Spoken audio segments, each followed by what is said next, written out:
Before history was written, wisdom was remembered.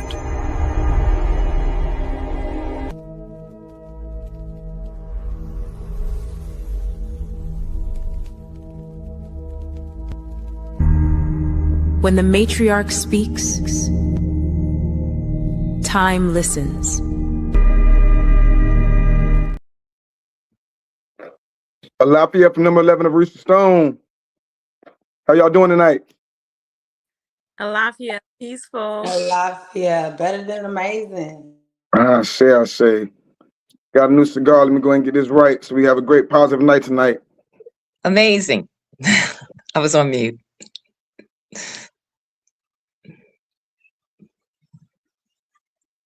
Let's go ahead and get started tonight. How we doing, everybody? Tonight is Matriarch Monday, and I named this one the Acts of Unity between the Matriarch. And tonight we have Nefera, Divinity Goddess, and Light Feather.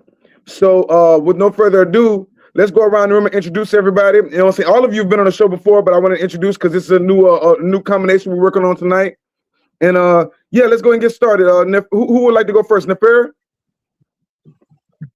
I could go first if you want me to. You want me to just speak on myself and the things that I do, or just the purpose in general? Yeah, let's start with, please introduce yourself. Tell us where you're from.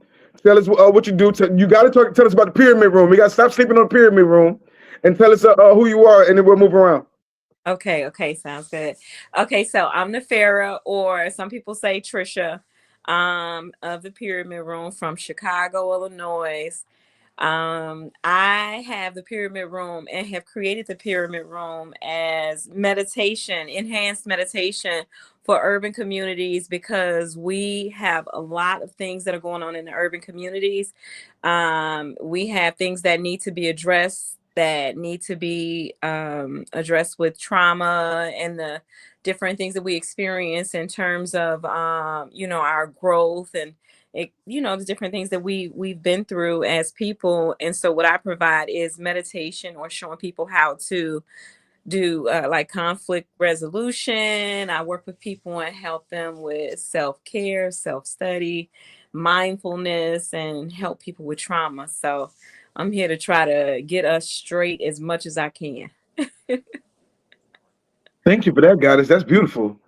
Next up, we have Divinity Goddess. Divinity Goddess, how are you doing tonight? I'm doing great. That was beautiful. Well, my name, don't get me wrong, it's a whole bunch going on with my name. So it's El Shakti, Divinity Goddess, but people just call me Divinity. Shakti was given to me by the ancestors. And I'm a high priestess. I don't like to put myself in a box, but I am an Ifa high priestess. But I actually work in many path lines. So I'm a master alchemist. I'm a soul doula. I'm a Reiki master. I'm a tax professionalist. Look, I'm just gonna tell you everything. No, I'm just saying. No, but so right now I'm currently focused on opening up my Kavana Holistic Healing and Wellness Spa.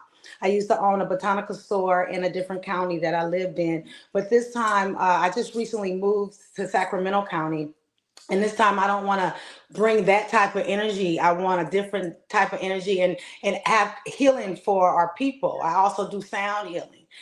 So I want to have somewhere for them to come, because there's a lot of things that our people really don't understand, especially about energy attachments and things of that sort, and how to get things off of you, like when you feel like you have blockages and just generational curses and all that type of stuff. Me and a few other young ladies that's a part of a tribal nation that I'm forming, we have Divine Rising, where we're focusing on spiritual retreats. We actually have a spiritual retreat coming up in Arizona, in Phoenix. It's going to be more towards October, and that's going to be really great, very awesome. I think that kind of sums it up. I'm a Gemini, so stuff will come to me while we go through this podcast, and I'll say some more. Yes, ma'am. Yes, ma'am. Thank you. And last but not least, the Goddess Light Feather herself. Welcome back, Goddess Light Feather. How you doing tonight? I'm doing amazing, Arisha Stone. Gratitude. And gratitude, goddesses, for being here. Your energy is amazing. So, yes, to tell you a little bit about me, Light Feather, I have, I'm a spiritual teacher and a spiritual healer. I have been, I have my own platform, on YouTube. I've been on YouTube for about going on almost 8 years now. And, I had a, tribe. I had established a tribe through my platform that I continue to support. And I did take a break, I want to say I took about a 2.5, 3 year break from, being active on my, my platform. And that was really just to get back into, I needed to just really focus on self and the study of self. And through that, I want to say through that particular, I want to say really it was the genesis for me because it was awakening, I think in 2020, I want to say 23, as I was studying, focusing on self and just really just focusing on studying the spiritual sciences. I think in 2023, that was a really pivotal moment in my life where I actually, began to, really gain understanding of self. I would say that was the year of my divinity, where I really became aware and conscious. I kind of activated the Shakti and became conscious of my God self. And growing up Christian, that wasn't easy for me to really understand who I was as a matriarchal God. I heard brothers talking about it and sisters, through the various community, but it was hard for me to admit that, because again, I was still stuck on the whole Christian Kool-Aid, thing. So, but yeah, so I took a break and then, I wanted to really connect with self. And then once I had that breakthrough, that awakening, spiritual awakening, then I began to, really get back into, my highest, I refer to my highest self as my divine mind said, okay, this is the moment and this is the time, this really is the moment to get back in and to do, what you're here to do. And that is your mission, your divine mission and my mission and my purpose. Because I believe we all have a purpose that are here for the purpose, is to really, to help to restore, our tribal government. And so, one of my, main things that I am focusing on is the restoration. And I'm, establishing, in the process of establishing a tribal council, which is going to be a tribal council government, for that main focus of the restoration of our tribes here on Turtle Island. Feather, back to you, Arisha Stone. The funny thing about that is, I saw that each one of the goddesses was wearing some kind of yellow on, getting their Oshun on today and bringing the light and the Oshun honey. And then I did my flip of cards, and this card pulled up, and this is the orange dragon. I'm not sure if you can Wow. see, but the orange dragon, it says, give me 1 second. It says that brings soul families and communities together, spread belonging, warmth, and oneness, bringing people everywhere together. So there's no coincidence. We're here tonight on Matriarch Monday with 3 very, very powerful matriarchs tonight. And yeah, we're gonna get moving with it. So yeah, I appreciate each one of you being here tonight. And like I said, man, nothing gets done without the women, you know what I'm saying? You know what I'm saying? Making sure everything runs smoothly, running like honey, running like Oshun. So every Monday I do Matriarch Monday. I try to bring different goddesses together. And tonight I want to speak on acts of unity. In the melanated mortal community, we always talk about these 52 acts of unity, and I would like to speak on that a little bit. What can we do in our community to strengthen the women? Because a lot of our women are going through different things and they don't know who to call. It's a lot of things that we could come together. We want to be a tribe, but we're going for the head. But what about the bottom? What if we have a goddess that needs a place to stay, or what if we need a goddess that needs help, or what can we do to unify the tribes more than just talking about it? Who would like to go first? Yes, ma'am. I would like to first like just come back on what the goddess Light Feather said about the, you know, the uniting and the coming together. The time is now. Like about a few months ago, I could hear the spirit saying to me, it's time to stand on business, stand on business, stand on business. And then like about 2 weeks ago, I called my goddaughter up and I tell her, it's your time right now, right now. Your time is now, it's now, it's now. And then somebody told me later, your time is now, it's now, it's now. And so, you know, it is our time. It's our time to unite on levels like we've never seen before and be able to effectively communicate. What we should do in the acts of unity is put conflict resolution. We need counselors in place because a lot of people are dealing with mental anguish, and some people need to, you know, we have to teach each other how to communicate with each other because everybody's been raised differently. And so sometimes, you know, what we might consider as being something really light, it may be offensive or trigger somebody else. And, you know, then a lot of times you got a lot of egos and people, you know, say things like, oh, I'm not going to be treading lightly for anyone. But, you know, for the sake of our children and the sake of unity, we do need to find conflict resolution, and we need to find it at a rapid pace. And then, you know, we have to also get rid of the myth that women don't get along, because I'm going to tell you something. If we was all in the same place and one of these sisters called me and they say, I need you to come over here and help me clean up, I'm overwhelmed, I just want you to come sit with me, I'm on my way. I'm bringing everything but the kitchen sink with me. I'm on my way because it's important to me, because you all are a reflection of me. I can only have in my space or interact with people who are on the frequency that I'm on. So I want to say it's an honor and pleasure to be here. And I'm so grateful for you, Arisha Stone, because, you know, you have a lot of people who are out here, ego, kind of like ego driven and tripping and stuff like that. And we don't have time for that no more. We don't have time for that no more. Divinity likes her yellow shirt. I might like a black shirt, and this guy, she might like a yellow shirt. But whatever they like, I'm all right with it, because it's what makes them happy and it's a part of their journey. And a lot of times people deal with the ego, they deal with control, and they want to control other people's things. And you know, I somebody got a little offended one time because they asked me, they said, well, what you getting ready? I was outside, out and about, and they had said, well, what are you getting ready to do? I said, I'm going home, mind my business. And they was like, well, that's kind of mean to say. I said, no.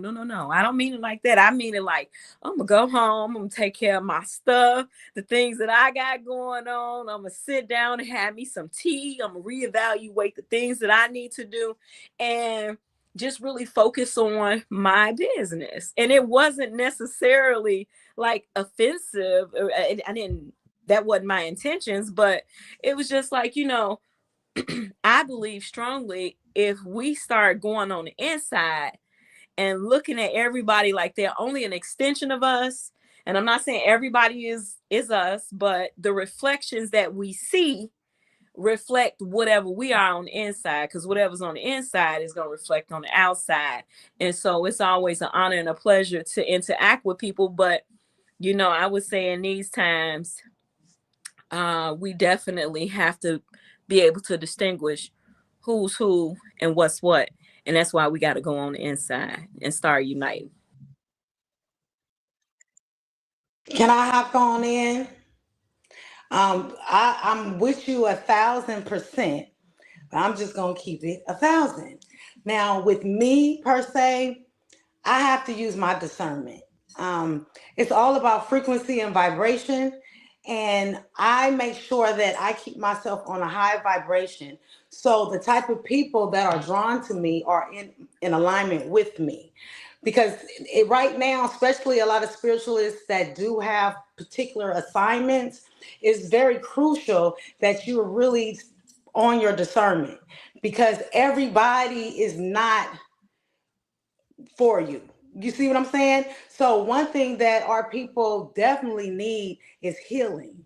And that goes back to what you were saying about ego and envy and things of that sort. That all goes back to healing. You know, a lot of people have childhood trauma, they have past life trauma, They have trauma within this lifetime. They have trauma from their parents, from their siblings, from how they grew up. And that has a lot to do with why a lot of women clash, because they grew up where it was always competition instead of people with open arms embracing each other. So I just really feel that healing is like the main thing. And a lot of women do not like to be by themselves. You know how you will get in a relationship, say you get out that relationship, you immediately jumping in a new relationship. You never had time to sit with yourself, to learn who you are, to learn what you like and what you really don't like, and be able to listen to your higher self.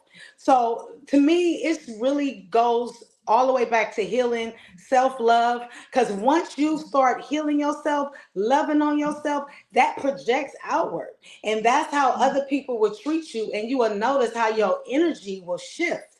And the type of people that you meet will shift. Like, you have people always saying they always seem to meet the same type of people, the same type of guy, and everything like that. But that has to do with the energy you're putting out. Even though you feel like you probably didn't heal and you didn't change your ways, you don't like these kind of people anymore, or you don't hang around those type of people anymore. But have you changed your mindset? Have you changed how your subconscious mind thinks? All that plays a part. So I just really think healing is the key. And that's why it's very important for women like us that have healed to be available for the ones that are seeking, because everybody's not seeking this, and everybody is not on the path of trying to better themselves. And you got to understand, everybody don't supposed to wake up in this lifetime. So if the ones that still want to be over there twerking and all they worried about is the D-boys and partying and getting drunk and doing what they do, let them do them. But when they ready, they gonna come. You can't force healing on nobody. And so I just really, me personally, I keep my circle small. A lot of times, if I get too comfortable around people, my ancestors will isolate me. It be pull me back, like people getting too close to you, because then you got energy vampires. People constantly trying to attach themselves to you and pick your brain and pull your energy because they going through so much and calling you with all their problems, just absorbing all your good energy, and then you get off the phone drained. I don't have time. You can't call me. So so I don't have an ego, and I'm just protecting my peace and my energy for my household, for me and my kids, because we in our own little bubble. So everything that's going on outside in this crazy world, that don't affect me and mine, because we ain't on that timeline. So, I focus on making sure that I attract people that's on the same timeline as me. And we can all come together and reach out to the ones that's trying to figure it out. But only if they trying to figure it out. I'm not trying to force nothing on nobody. But if you ready, I'm here for you. But if you're not, I ain't playing games with you. And that's just how I am. I Well, I say. well, feathers to all of you, feathers to Goddess Divinity, and feathers to the Fiera. That's my symbol for feathers. So, and to really, great call outs on both sides. And what really echoes as well with me is the work that Nafira is doing, which is really amazing, because I have a lot of friends, like male friends too, that they talk to me, and for some reason they confide to me probably pretty much about almost everything in their lives, sometimes, and it's totally okay. But what I've come to realize is, what I found when I talk to some of the brothers, and my friends, my male friends, is that I find one common denominator. And that denominator is the common factor that they all share is that there has been a war, a major spiritual and ground warfare, not only against our people, certainly the divine feminine. We already acknowledge that, but especially against our brothers, our men. And they have dealt with and been dealing with just as much emotional trauma as we have. And and there are brothers out there that are putting in the work to help those brothers, right? But I kind of laughed because when I talked to my brothers and I realized, some of the brothers out there, I was like, man, I just thought to myself, I don't like to use the word need, but it would be great to have even more brothers helping the brothers through the healing process on their side. Because I know there's some retreats, there's probably more out there for women than men, but I know there are some retreats, weekend retreats and things like that for brothers, but it'd be great to have more. But I'm saying that to myself. But then, my divine self was like, well, wait a minute, what about you? You're hearing all this firsthand, like Feather. Why don't you jump in and help? Just because you're a woman does not mean, look, if your friends feel comfortable to share with you, there's something about your energy that draws them where they can be open, because I have the ear to listen, and I'm always open to listen. So I thought about it, and I was like, you know what, you're right. And thinking to Nafira, the work that she's doing, these are just some of the many resources that we have to provide, not just for the brothers especially, but also for our sisters, our matriarchs. And in order to do that, we have to have access to our resources. So, again, in order to govern, there's like 9 areas of people activity. But among those 9 areas of people activity, there's 5 that really are key for us. And among those 5 would be, first and foremost, education, language, culture, economics. Those are like very key resources. And I know there's one I'm missing. Oh, yes. And last but not least, the spiritual science. We have to get back to again, I emphasize this, and I'm going to keep, discussing it because it's really key, the spiritual science, because part of that healing process, and I'm tying it back, is when we began to work and help our people to get back into the spiritual science and teach that aspect of our culture, which is really key.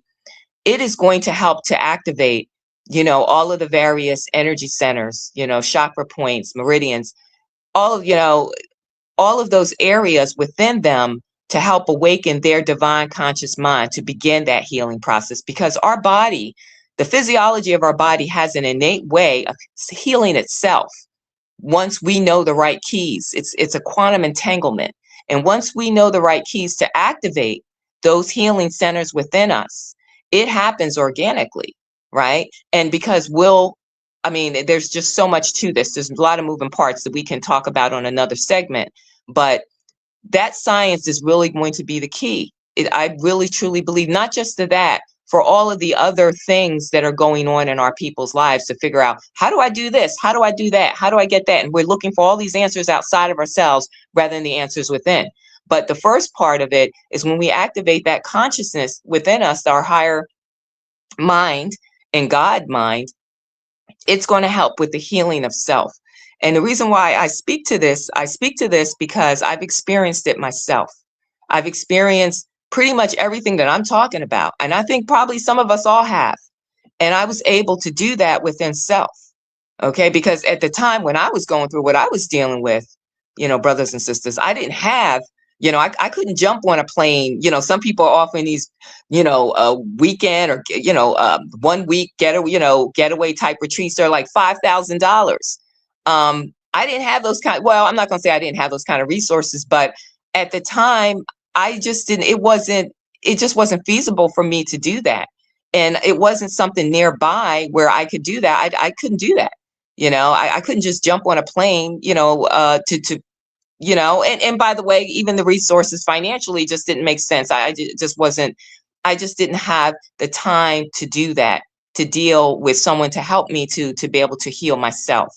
So this is, when I began to go into the studies and really go deep into myself, and I activated, within myself, my divine mind, my divine conscious mind, then I began to be able to tap in to all of the answers that I was seeking relative to even begin that physical healing, right?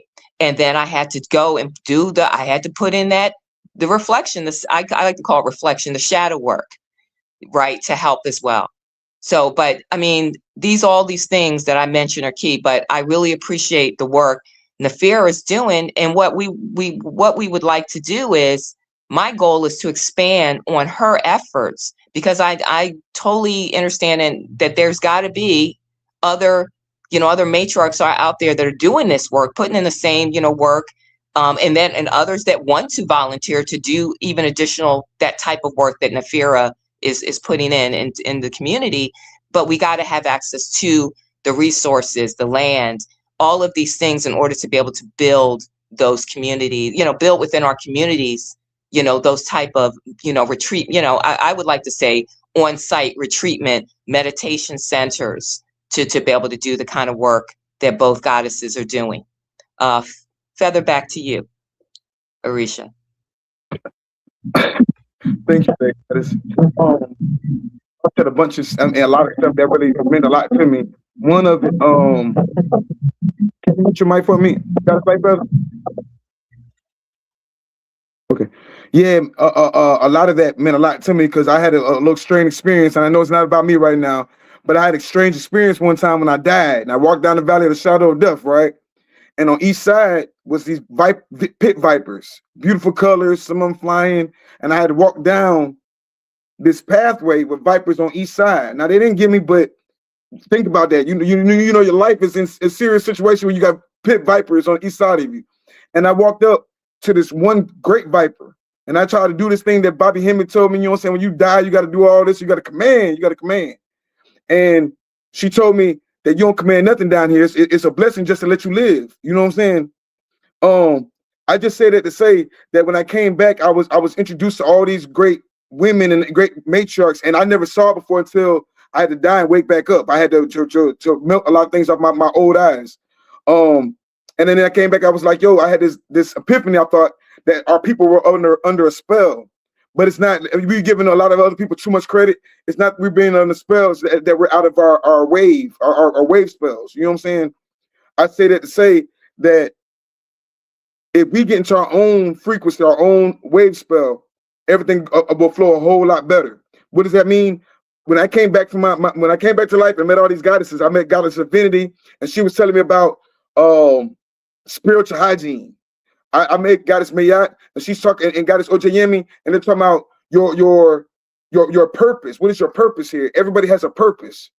A lot of us are worried about everybody else's situation. That means we got way too much time on our hands. If any of us is worried about what anybody else is doing with the infinity of your soul at online right now, then we got way too much time on our hands. We're not focusing enough on ourselves. So I really want to push this, because I want to end up getting out y'all way, really, because it's not, like I say, nothing moves without the matriarch doing it. I'm blessed to be each and every one of y'all. Each and every one of y'all been powerful and said something that was meaningful in my life in each and every different way. Like I said, when it comes to the wave spells, I'm thinking that they're putting spells on us to keep us conflict and everything else. No, they just changed the calendar. They changed the calendar, and when they changed that calendar, they pushed us out of frequency. Now that we're learning to get back in frequency, you don't need $5,000 for no healing circle. You need a group of real women in y'all circle to come together and combat this evil. This really why I came, and I was like, yo, y'all in this one region with the Council Khalifa, and these guys is over here in the South, and these guys is Chicago, and wherever we're at. And then once we get a big enough crowd, each one of those north, south, east, west, we come together and take over. That's what it is. We did a 1 million man march in the 90s, and nothing changed. We did 2 million man marches. We never did a 1 million woman march, and I wonder why. A lot of stuff, if our women get in tune with this and getting their frequency, it's game over. The goddess, Divinity Goddess said a lot of people don't want to heal, but I also said a lot of people are non-playable characters. It's not our, like she said, it's not our job to go out there and start catching Pokemons. No. We need to focus on our own thing. Everybody's not even allowed in our circles, like the goddess said. Everybody's not allowed in our circle. So the circles that we do have, we need to really lock in. And this is one of the reasons I love Goddess Mayat so much, because she introduced me to the 52 acts of unity. So, like I said, when y'all connect, I've seen it with my own eyes. I've seen a lot of different things. I told you I just saw death. Take that with a grain of salt. But even with all my spirit guides, they're feminine energies, and they're guiding me. And then every time I come back, I get introduced to another goddess. One of my spirit guides looks just like Divinity Goddess's necklace. So Yeah, no, I always push it because, like I said, I don't, and I'm not trying to get too far with it, but I don't have no mother to call. I don't have no grandmother to call. I don't have no sisters and nothing like that. Most of the women that's been in my life from where I'm from were toxic. So I didn't understand the importance of a real woman. I didn't understand the importance of a real indigenous woman until just recently in my life. You know what I'm saying? So now that I see it, I want to magnify it. I want to put a magnifying glass on it. So back to Goddess Nefera. How do you feel about that? About unifying, not worrying about the outer people that's outside the tribe, but worrying about unifying what's in the tribe. How can we, not just what you think about it, but give me some solutions. What can we do in our community? You're in Chicago, right? And there's a lot of powerful guys coming out of Chicago. I need to, you know what I'm saying? But there's a lot of work that needs to be done in Chicago. There's lots of work that needs to be done on the West Coast, like a lot of in general. But I'm not worried about in general. I'm worried about our people in general. You know what I'm saying? What do you suggest for us? Brother, thank you so much. First of all, on behalf of all the mothers, thank you for giving acknowledgement because, we are dealing with different levels of toxic energies on, from different people. But what I want to say is that you are right, that unity is very important because I do deal with a lot of, interact with a lot of brothers that have had a lot of different trauma, and brothers would come to me, have conversation with me.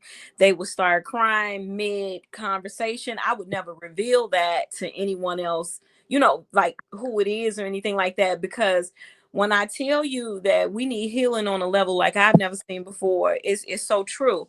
But where I would say we should start definitely is, I remember when I first got into affirmations and stuff like that, like more than 20 something years ago. And I had this deck of cards, and in the cards, it said, if you could not get along with somebody, share a breath with them, right?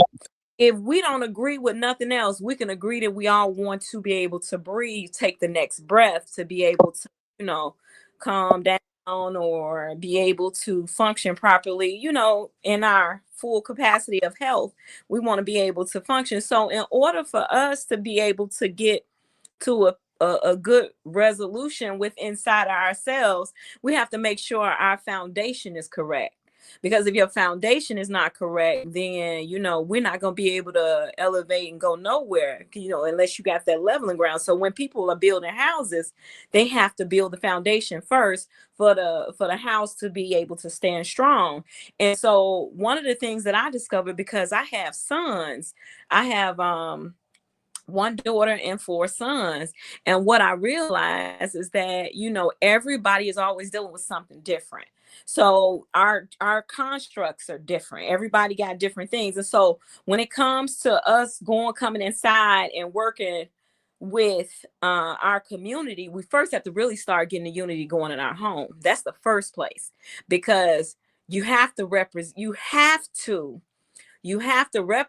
yourself in a way that if you are not around, that your children would act in the same manner as you do. Like all of my children, they are like, our thing is meditation. Like, we like, okay, if we're not having if we are caught up in, probably some things that are going on in the world, problems that we have in our personal lives or something like that, we will always put on music, one, to change the vibration, and two, we limit our interactions with others until we can even out our own energy.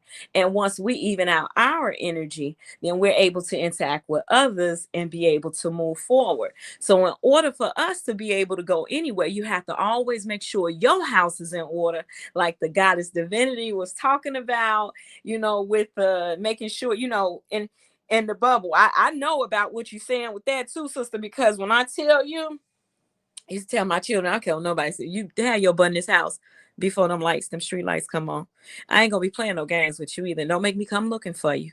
Okay. So they don't want that kind of trouble. And so I didn't have to like beat them up or nothing. It would be like I kind of like started not treating them like they was my friends, because I knew my authority as their mother.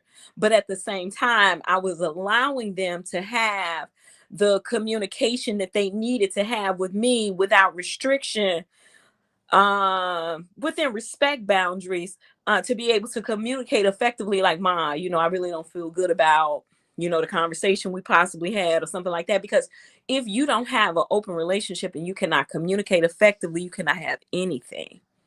So the first step for us is respect, respect, respect.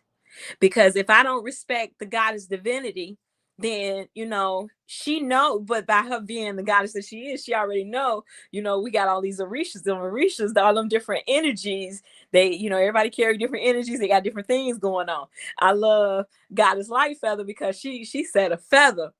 And that's what I be saying to myself. You gotta keep your heart light as a feather, because if you're walking around with a heavy heart, you can't even manifest or be on the right frequency. So taking a moment to breathe with someone, like, brother, if you having an experience, I'm absolutely open to you texting me or calling me and saying, you know what, you got 5 minutes. Can we just breathe together? Absolutely. Because you're right. A lot of brothers have been through trauma, and it's going to take our warriors to get back to where they need to be able to team up with us effectively.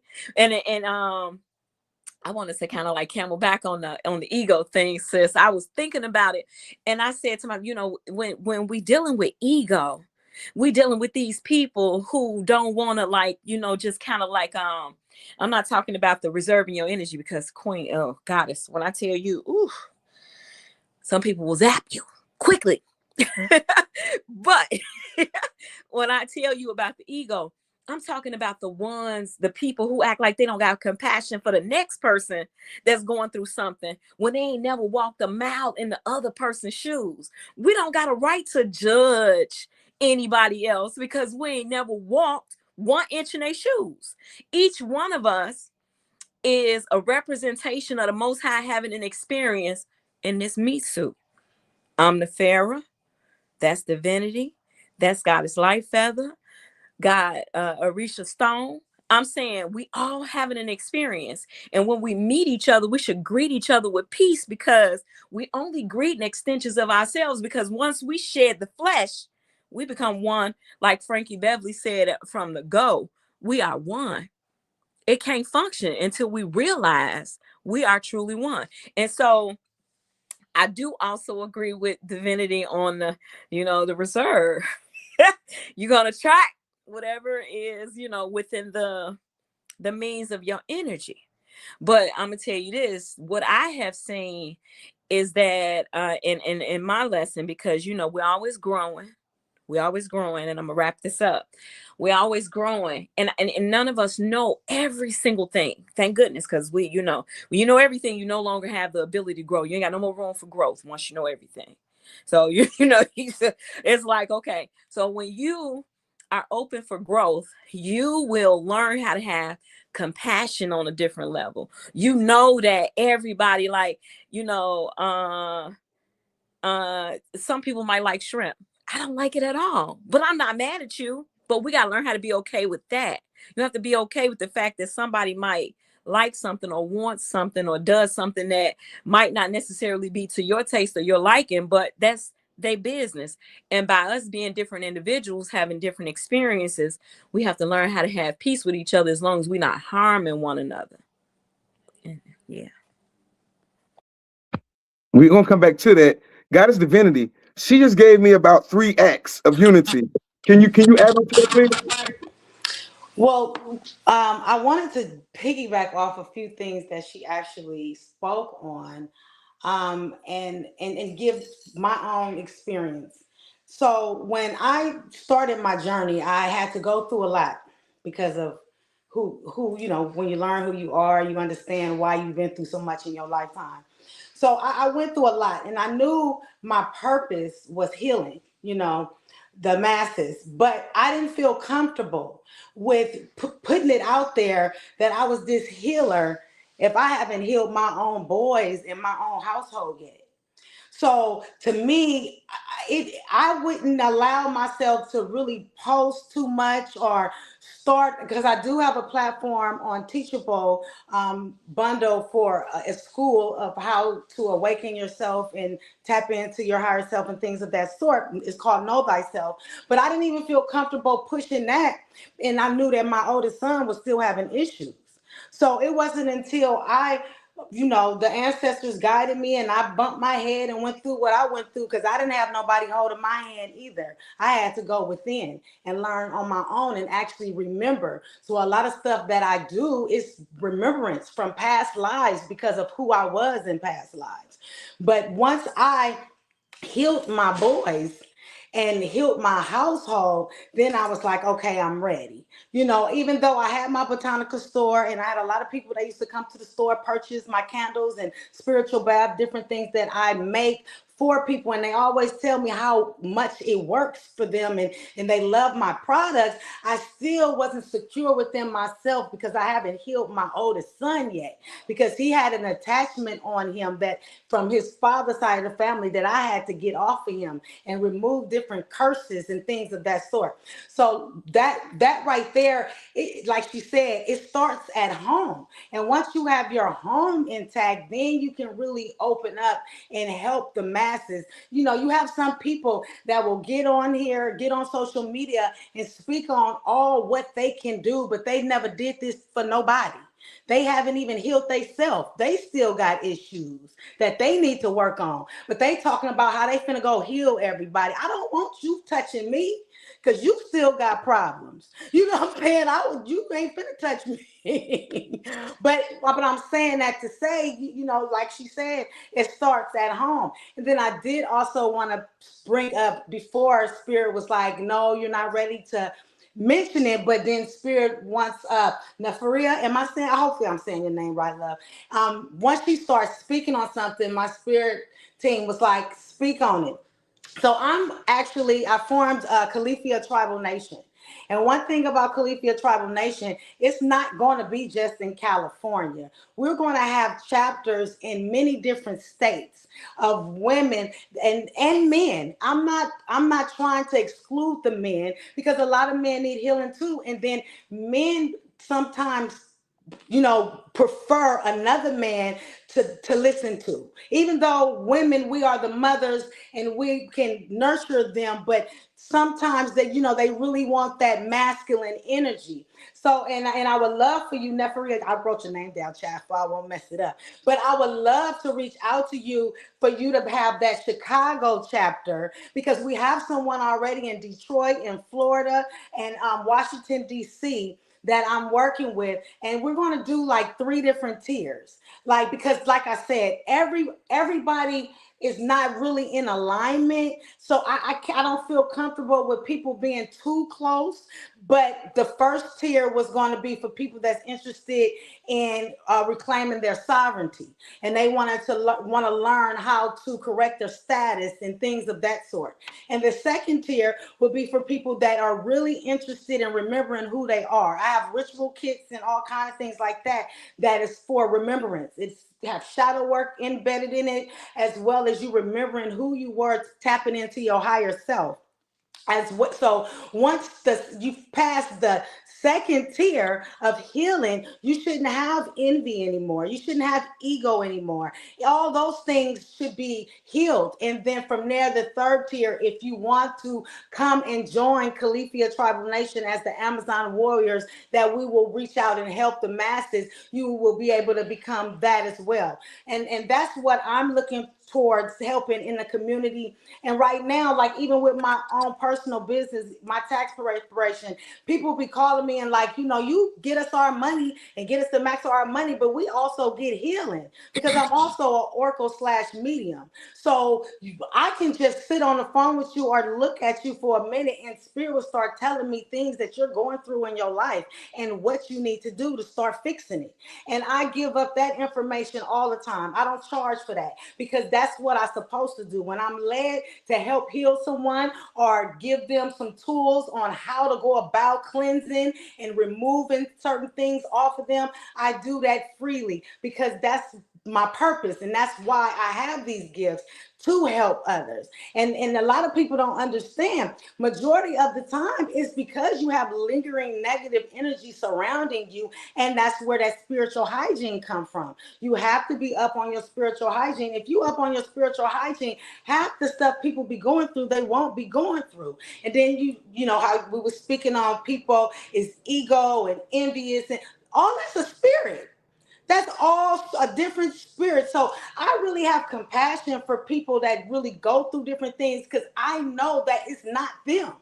You know what I'm saying? They may have something attached to them. They may have been in an environment that has a lot of negative energy, and all they really do need is a really good cleanse for they can get clarity. And so they can really start thinking and focusing in. It don't have nothing to do with them as a person. It has to do with them not learning, like we was never taught about spiritual hygiene. We was never taught that every time we walk outside, it's spirits that's trying to attach to you. And if you not don't have a serious spiritual team always got your back and always with you, they can attach to you. And those things, like, because I do tuning fork healing and all that. So I've done tuning fork healing for a client that came to my house, and we actually seen the damn spirit leave out the window.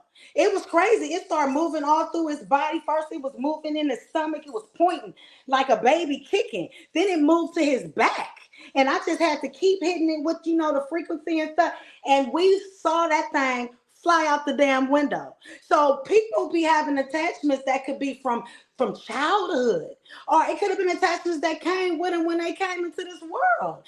So you can't really just discredit people just because of their circumstances or even how they're acting, because they're not aware that 9 times out of 10 it may be something. And then another thing, they track us from the day we born.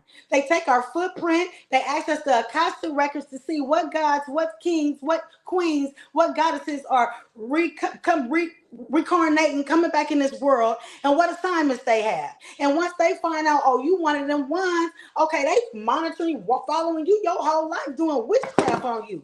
So it ain't even you. You're not even really, you're not even living the God ordained life you're supposed to live. It's been altered because of who you are. That's why it's so important to remember who you are. And that's why I focus deeply on remembrance. And I help my people that's ready remember. I have all kind of different spiritual tools that will help you remember exactly who you are and what you are and what you here for. Yeah. I'm funny, don't you, Buffy? Ashe. I say. And I also wanted to ask you, Divinity Goddess, before I could move the light feather. When we were talking about sound waves, right? Y'all can't hear me?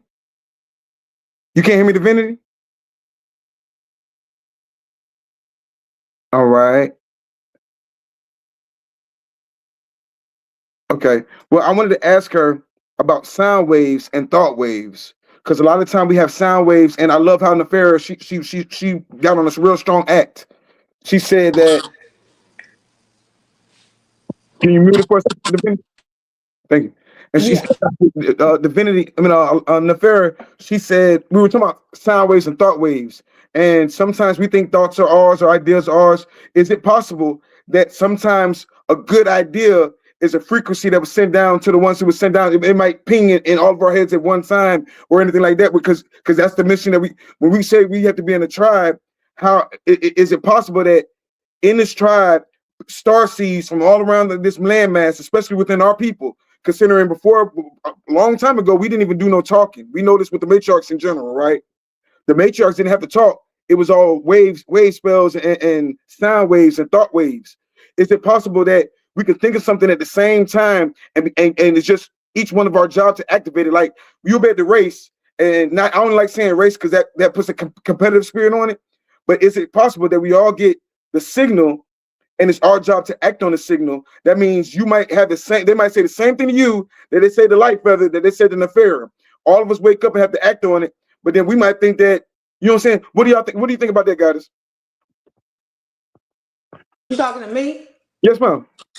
No, that is actually true. Like, because we all, especially the 144, we all are on the same time. Well, not necessarily the same timeline, but on the same wavelength.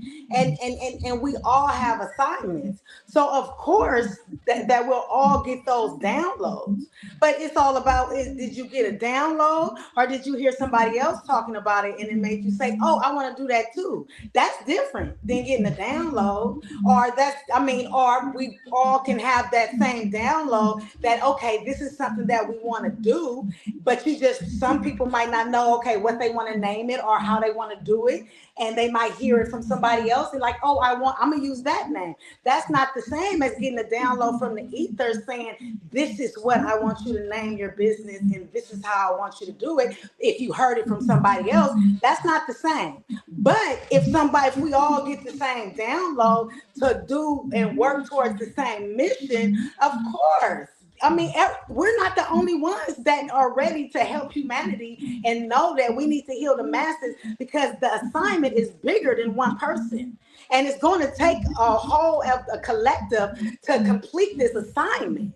So we all definitely are getting the same downloads on helping the masses and helping awaken the ones that's supposed to awaken in this lifetime. Because once we awaken, that elite and them reptilians and all them folks that run this world, they won't be able to touch us. But we have to come together and we have to all awaken it. So that's why it's so important that we do the work to help heal the masses and the ones that's feeling the call. That's very important. So yes, I definitely do believe that we all will get the same downloads on the same wavelength. Yes, and I echo what Divinity is, what she just said. Feathers to you, Goddess, that we have in our culture something that is called, this is part of our culture. It is the Wind Talker channel. Okay. And we are all on a telepathic frequency. I have experienced it with other tribe members time and time again, where all I have to do is just think a thought. And then all of a sudden I go on, maybe I turn on, YouTube, and what I'm thinking about at that moment, that day, that evening, Rod Hayes just did a transmission an hour ago talking about just that very subject matter. Or I'm thinking about something and I reach out to one of the other members of our tribe, we're having a telephone conversation and they were thinking about the same thing that I was thinking about. Or, maybe something that we're working on, I was working on or in the process of thinking about doing. And then I talked to another, tribe member, family tribe member, and they're like, you know what, I was thinking about doing the same thing. So yes, we are on big time a frequency. And again, and just to an affirmation to what we are, what I'm sharing is that as I was talking to, as I began my dialogue this evening, the reason why I got back in is because my divine mind said to me, this is the moment. This is the moment for, we, the matriarchs, to step up. All of we've had spiritual, we've had teachers that have put in the work, right? And they've done their part. But this is the moment. They've paved the way for us. The brothers, I'm talking, even Arisha Stone, Pontiac, these brothers have paved the way for us. It is our time to step up. So when Nafira, she basically came in and she was like, Light Feather, I hear what you're saying. Again, because I've experienced the same calling. Yeah, again, this is affirmational to what I am referring to as the Wind Talker channel. We share that. This is part of our culture. And by the way, any brothers and sisters in the chat room, if you are a vibing tribe, let's get some feathers and fire in the chat, right? Because this is key. This is key to understand this. But yes, I really, I echo that. Feather, back to you. Go ahead, guys.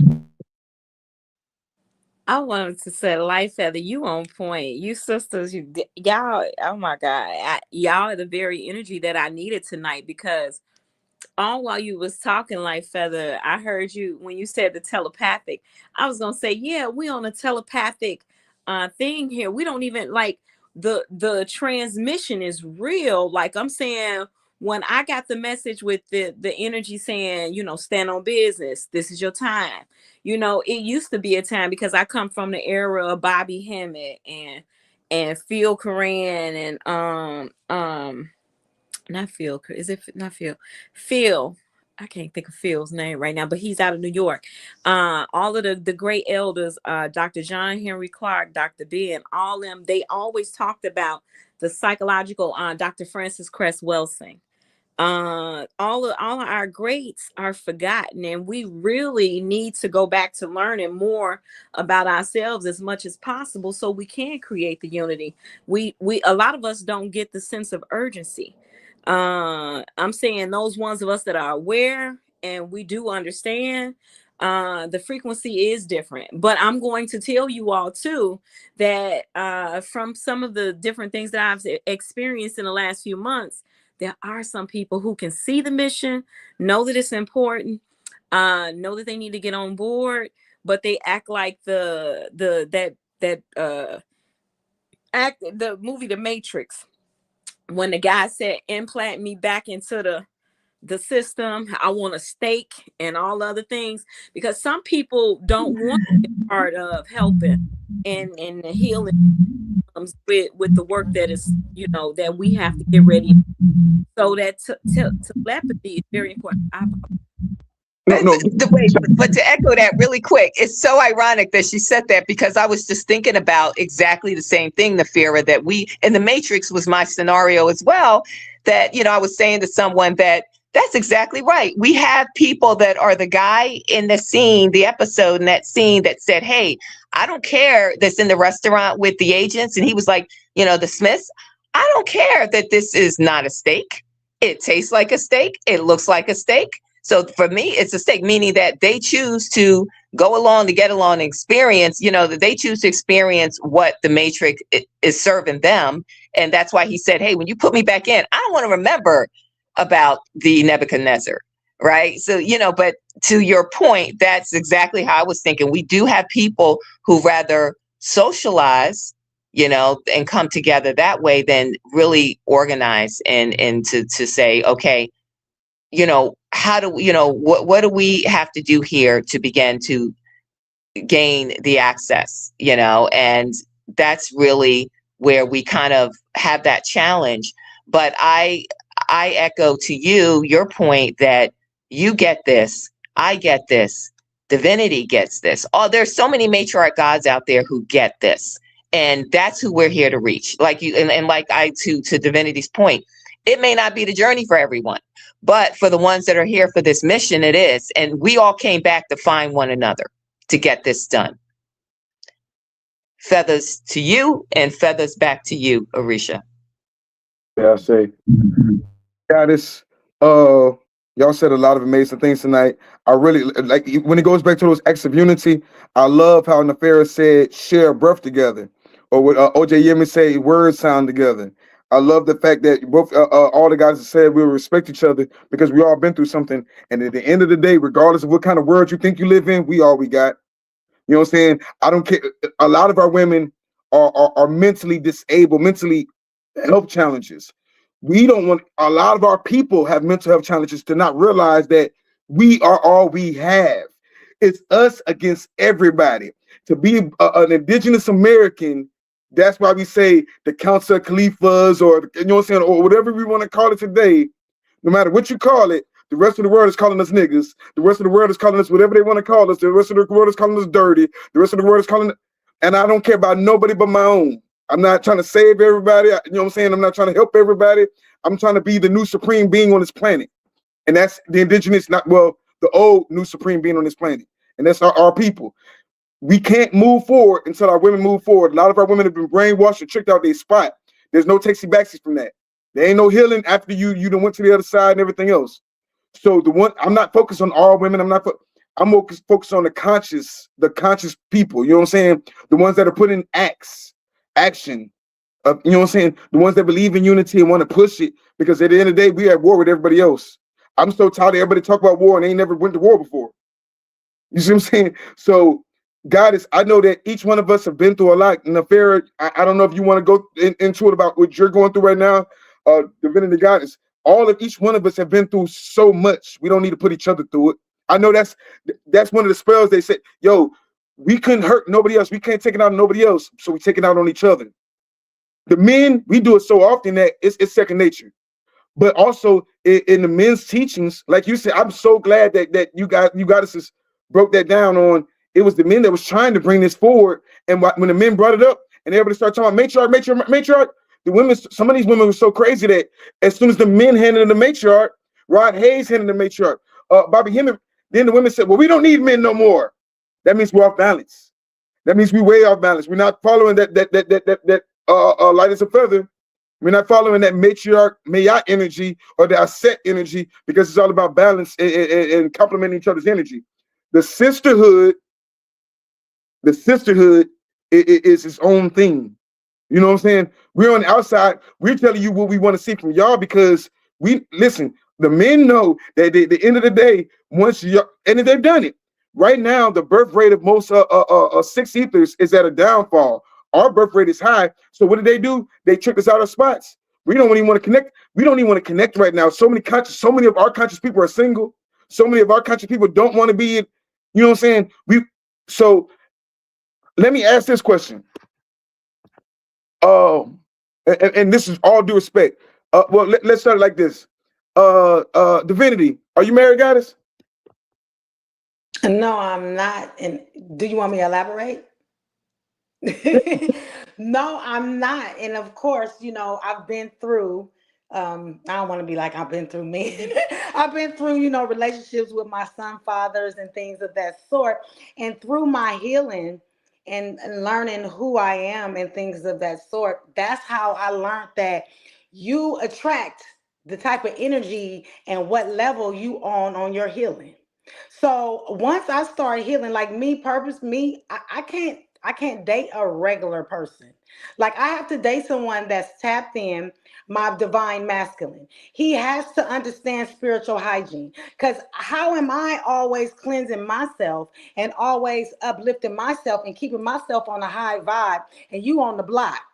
Around all the negative energy and the toxicity, that means you're going to bring that energy back into my home. And now my home is going to be off balance and it's going to cause chaos. And I don't need that. So whoever I deal with, it has to be someone that is on a high vibration, which, like I said, I'm a medium, I'm an oracle. I actually know who my divine masculine is. And we all actually have that, our person. Everyone like has that Sierra love waiting for them. But you have to work on yourself first. You got to heal yourself first. That's the only way you're going to be able to call in your divine masculine or your divine feminine masculine counterpart until you yourself is healed and on the right vibration. Because if my masculine counterpart already been healed and got himself together, the Most High is not going to align us if I've still got certain toxic ways that sabotage past relationships. So I have to heal myself. I have to sit with myself and stop trying to be with somebody all the time and learn me and really learn what I like and what I don't like and really see the bullshit that I really be doing. You know what I'm saying? Some people act like they just better than everybody and they holier than thou, go to church and they do all this and they just good, but they be having the most hypocritical and toxic traits and they act like they not aware of their own shit. Excuse my language. But once you be aware of your own shit and recognize it and heal yourself from it, then you're gonna be aligned with who you supposed to be with. Because once you both of y'all healed, y'all not finna have no problems. It's not finna be a toxic relationship. He might not even feel like he need a gang of broads. He might feel like I'm good with just you because if you know how you get down, Arisha, that's okay too. Multiple wives and stuff. But if y'all all understand what's going on and respect what y'all got going on, and y'all all is meditate together, heal together, cleanse together, then y'all shouldn't have no problems either. It's gonna be one bad bunch that act like they don't want to heal today or they don't want to cleanse today, and it's gonna cause problems in the household. So it's just all about just working on yourself. Once you work on yourself, self-care, self-love, yes, just what the young man said in the thingy. So yeah, that once you do that, you will get that Sierra love. And I really believe that to the fullest. But you got to work on you first. I say, goddess, light feather. Can I ask you the same? And I'm going somewhere with this. I'm not being disrespectful of being in your business at all. I'm going somewhere with this. Light Feather, are you married, guys? As a matter of fact, I am. Yeah, so great question. As a matter of fact, yes, I am. I am married to my people in Turtle Island. That is where my dedication and my commitment is, and my love and my heart right now at this time. Because as far as I'm concerned, I can't, I'm gonna paraphrase something that our brother Chief Pontiac, I like to refer to him as Lightning Rod Hayes, said once, is that how can I be happy if my people aren't happy? How can I sit here and live in luxury if my people ain't living in luxury because they don't got their S to the H to the IT back? All right. So where I'm at is, just so you know, to give you a quick background, I was engaged back in 23, actually. I was engaged, and I was with someone who pretty much had everything that a woman could possibly want. Security, fine, all those things. We're not going to go deep, but successful. Even a house, a 4-bedroom house. And you know what? I could have, I could have just focused on that, got married and lived, I guess is as we know it, right? The whole, happy picket yard fence type thing, happily ever after scenario. But even at that time, my quest and my focus was on tribe and restoration. And that was really even in, part of my work back then. And I remember the brother that I was with at the time, he said to me, he said, do you think there's ever going to be, a time where you're going to be able to focus on family? And is there going to be a way, is there going to be a time where you no longer are going to, be involved in this kind of work and the revive of your tribe, our, the restoration, of every, our culture and everything, this work, this community work. And I said to him, I was like, to be perfectly candid with him and honest, I was like, you know what? I don't think so. I don't think so. So this is a package. This is a package deal. I come with, it's either you take me with the work that I'm doing, to restore the balance here, in on Turtle Island in this world, or not, because I'm not going to compromise. I'm not going to compromise who I am and the work that I know I came here to do. And I could have walked away and just said, I was, I was talking to the goddess the other night, and I was like, you know what I said to myself? Well, I've asked myself over time, hey, why can't I be happy like everyone else? And why can't I go do my thing? But over the years, it always has come back to this concern for my people and what is happening. And it's not good enough for us to be content with what's going on, right? Because we deserve the best. Our people have been dealing with generational trauma, okay? And we have to heal them, but we have to have access to the resources that's on our own land that other people have gained access to, even people that are not even, don't even belong here. And and it is not okay. And I can't just sit here and just kind of go about my business, and say, you know what, I'm just going to focus on Light Feather right now and forget that. No, right? We're going to drive forward, and we're going to get this done, because I truly understand that the power that we have in our divine matriarchy is more powerful than anything on this planet. And when we come together as a driving force, there is nothing. And like I said, Kali Ma will do the rest. We don't have to worry about anything else, right? If people have, look, tribe fam, if you are feeling this, let's get some feathers and fire in the chat, because it's serious. And this is just where we're at. So feathers to you. Goddess Nefera, I know the answer, but can you also answer that question? Are you married, Goddess? No, I'm not married. I'm actually exiting a toxic relationship.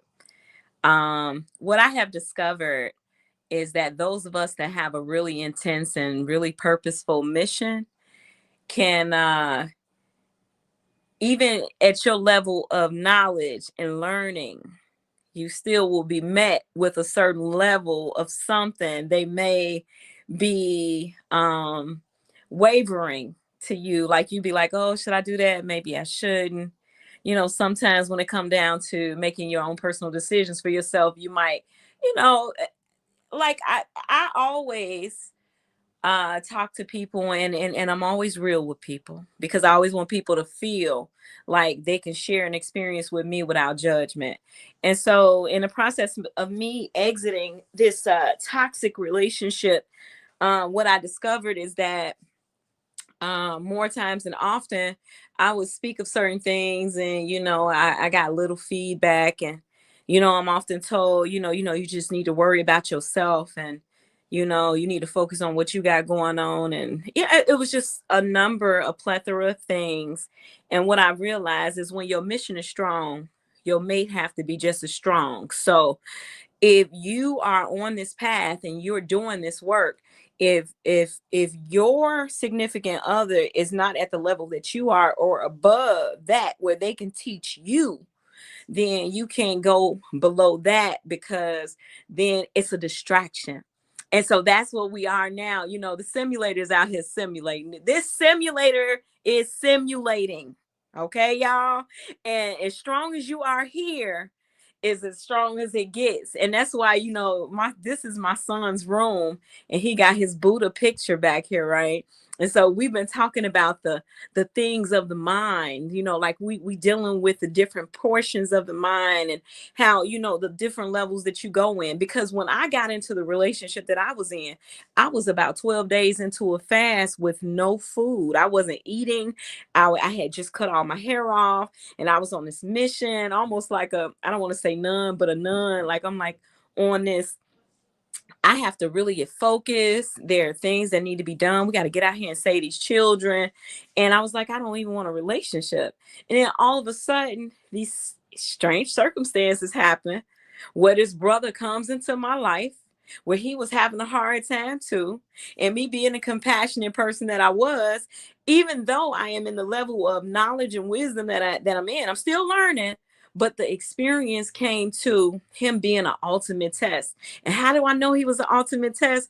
Because what I found myself doing is recording different experiences that we had. And as I look through the period of time that we had the relationship, and I'm marking certain points, the good and the bad, I started saying to myself, wow, don't make your healing, the person that you're supposed to be healing, or that mission for someone you're supposed to be healing, necessarily your relationship. And that's the problem with a lot of healers. They get into these toxic relationships because, truth be told, I'm not gonna lie to you, I want to hug somebody every day, I want to kiss somebody every day, but I'm not in a place where I want to do that more than I love myself, or I want to do that more than I love the mission that's at hand. Because these children, our nation, is what's more important to me than anything. Because if we don't sustain ourselves, then how are our children, grandchildren, and all of the ones to come after us, how are they going to be able to thrive?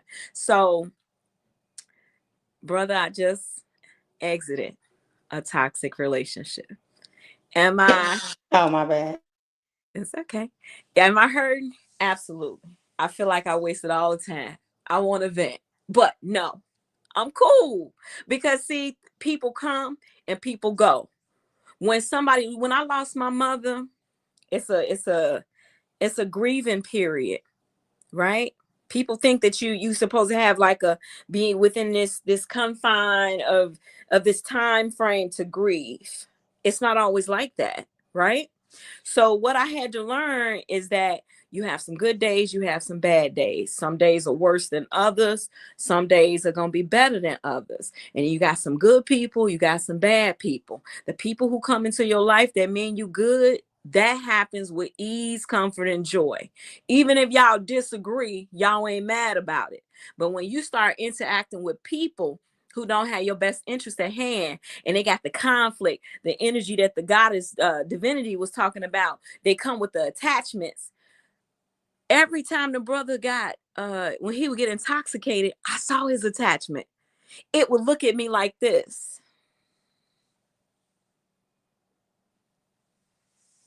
and it would talk a certain way. So that's why it's so important for us to have our own personal foundation in order and be really in tune with my eye, the feathers, welcome in Yemaya or Mama Oya to come and wash out the chaos in the life, because ain't nobody got time for nothing else. But yes, I did just exit a toxic relationship. Yes, ma'am. Oh, And Shun, can I say one thing just to elaborate, please? My spirit is nudging me like you have to say that. So, one thing people don't understand is a lot of times the relationships we have, they're karmic, they're from past lives. And especially if you are someone that actually has a serious assignment, you will get karmic relationships that connect to you with trauma bond type energy, and it feels familiar, but their assignment really was to throw you off and distract you from your purpose. So a lot of times that's what we deal with, and it be a lot of tests that the ancestors and the Most High put you through, especially if you keep ending up with the same type of energy and the same type of person. It's a test to see you haven't learned your lesson yet. You haven't noticed that you keep choosing the same person, and like I said, it's a distraction. I used to see my son's father. He'll do something that used to hurt me, and I'd say like, that hurt. You hurting me. I will see a smirk. And I used to always think like, is this the devil? And I always noticed every time I let him back in my life, I will fall off.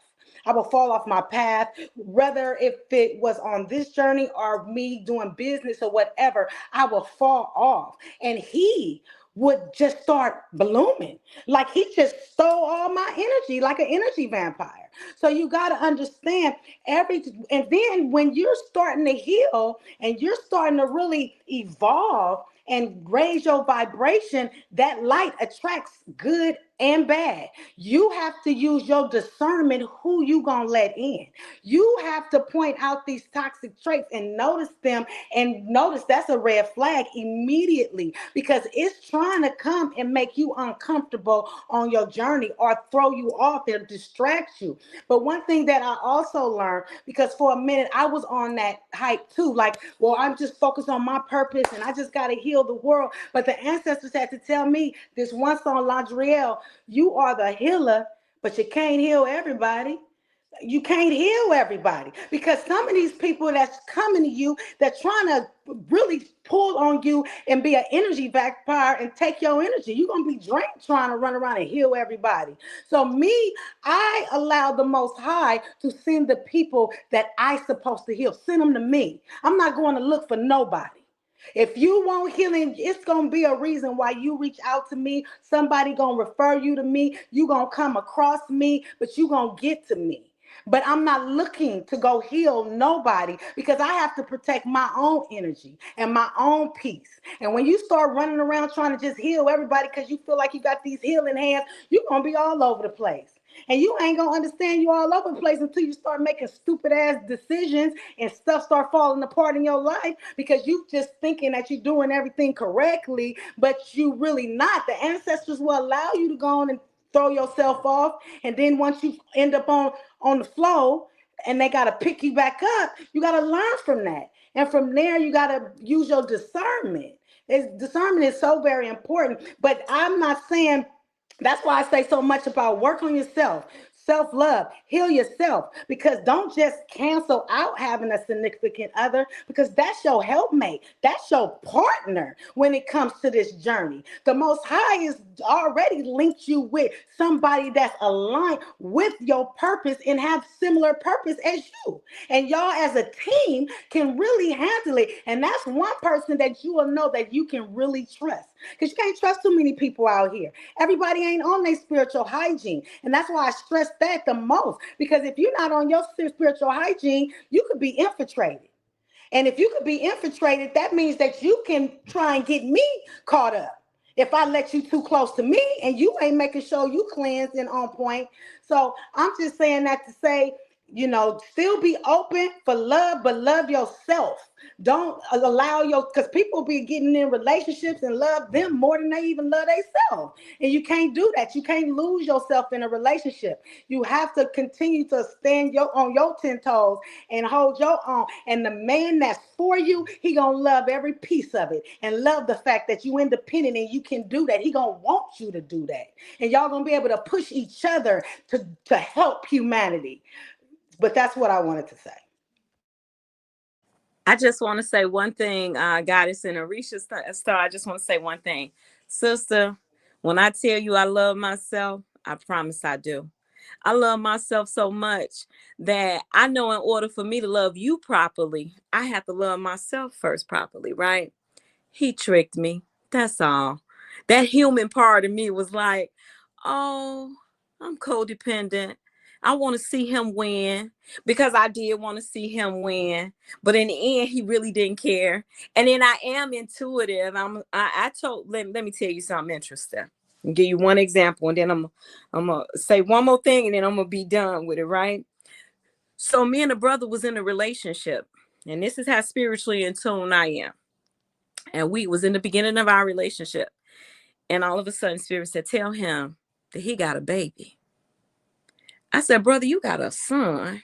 I didn't say, brother, you got a son. I said, babe, you got a son. He said, what is you talking about? I said, you got a son. He was like, no, I don't. And so I said, you got a son. And he said that, and he was done with it. Now, this is the trippy part. Not more than 2 or 3 weeks later, he found out that he had a son. A woman didn't even tell him that he had babies. Now, I would be in a room with this man, could read his thoughts and everything. And then what I was doing is wanting to give him the benefit of the doubt. Now, there go our trauma bonding. Because we trauma bond with people, and then we be thinking that we can be the influence that they need to change it around, because he said the things that I want to hear. And yes, you can use your spiritual discernment. Sometimes you don't want to. I ain't gonna lie. Sometimes I'm a bad girl. I'm a good girl for the most part, but sometimes I'm a bad girl too. And sometimes I feel like I could ride the wave and own it. And what he did for me, sis, is he made me discover that I grew another layer of skin dealing with his ass. And I've been wanting to be married since I was 6 years old. I never give up on my divine mate. But what I will tell you is that brother got me to the point where I'm smiling now. And I'm like, man, y'all, I didn't even know it was like that. But yeah, the higher you go, the more you realize you really have to be in tune. And some of us choose to have that bad experience to give us the extra layer of skin that we may have, because what it did is now it helped me to recognize the trauma that we're really dealing with in our communities. Because he was in the community, a thug, but smart, very intelligent, can hold a conversation, but sometimes he couldn't. He could put on the act. He did some of the things that I like I love dancing. He knew how to dance. He know how to cook. He know how to have fun. He introduced me to things that I knew about it, but didn't really know about it. So he was showing me new things, and then I was showing him new things. And then as over time, it turned into something else, because he didn't love himself enough to realize who I was. And so he, as a result of that, he started mistreating me. And so that's why I was there, because, I was with the brother. He lost his mother. He was in a real bad situation, didn't have no assistance. And I'm the cheerleader. Come on, baby, you could do it. Come on, God, you could do it. And he wasn't replicating. He wasn't reciprocating that. But I'm saying to you, sister, my mother, she passed away. And when she passed away, she used to say, I don't want to be bothered with no man. That is not me, sis, at all. I definitely know that they say nobody can make you whole, but I do feel the significance in having a divine mate and not allow, but I'm just saying, this was oh, you got me. Okay, you got me, but I'm good now. So with that. Arisha Stone, I know we got to end, but I just wanted to say, But that's the learning. That's how we evolve. We got to keep going through tests. Throughout our journey, we go through so many tests after test after test. So you can't beat yourself up because you chose a similar type person again, but you just got to keep learning from each experience. That's all. No, sister, I don't even mean to interrupt you. That's what I forgot to mention. No, I never seen nothing like this one. I promise not ever. I have had the very strong men, the conscious men, but this one, I don't like to call nobody out their name, but he But was it strengthens your discernment. So it did. now you're not just you paying more attention when you meet people. It still was a test. It Yeah. don't matter what shape or form it come in, Mm-hmm. but it still was a test because a snake can come in all kind of different In all skins. shapes. You know what I'm saying? So you just have to, be aware next time and use your discernment before you just settle. That's what we got to do nowadays, especially with the type of purpose that we have on our lives. We have to be aware because the enemy is going to constantly send an agent to distract us from our purpose. And you have to really remember that people are sent in our lives to be there for us and to distract us. And you got to be able to discern between the two. But that's why we got to go through different tests so we can learn how to before we get so deep into our purpose to where if like say we real high up on our purpose and then we allow the wrong character to come in, it could sabotage everything. You could mess around and end up dead messing around because the enemy don't want you to complete your assignment. And you have to look at it like that and really understand like you have a serious assignment in this world. And it's people out here that their assignment in this lifetime is to block you from your assignment. So you got to know that and be mindful of that. Yes, ma'am. And the reason I brought that up, you had something to say, Life Feather? Hold on. I'm just saying feathers to the goddesses, feathers to divinity and the Fira, because just echo to divinity's point. That is exactly right. So feathers, goddesses, back to you. And I brought that up because each one of the goddesses, right? And talking about Patriarch Magnet is also said. Can you mute your mic for me on Life Feather? Sorry, I thought I had muted it. Yeah, each goddess said they attract different things. I'll say two things. One, if a psychologist or a doctor sleeps with their patient, they're going to jail. They're losing their license. It's so many people that they know so much and they're violating the codes and conduct of being a healer. Everybody knows so much, and this is why we need community, because the fights that y'all fighting now, we got the lowercase women that's not matriarch. We don't need no man. We got the higher matriarchs. We don't need no man. And no matter what we say, if there is nobody in your life, nobody's good enough for you, whatever. As you know, from Chicago, you know that the life expectancy rate of a black man is very short. So our patience and attention span is even shorter. Life is short. We can play this game all day forever and keep talking about lessons and tests and everything else. But it's crazy to me that every woman that can read those tarot cards, every woman that can see all these different things can't see the real, what's real and what's fake. There's millions of conscious men and women that could come together, but we want to help somebody that's, like you said, you're helping somebody that's a little lower class than you, because that's that power that, oh, I want to help you and fuck you at the same time. Doctors can't do that. Healers aren't supposed to do that. If you're healing them, heal them. You know what I'm saying? Do that part. But it's kind of weird when we try to heal somebody and sleep with them at the same time. That's all I'm saying.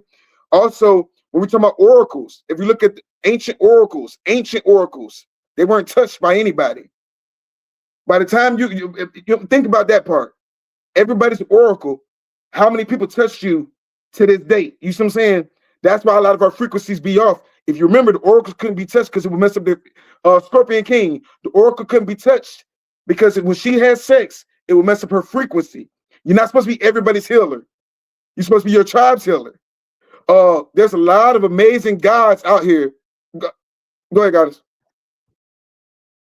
I was just agreeing with you because you're absolutely right. You know, because it's a portal.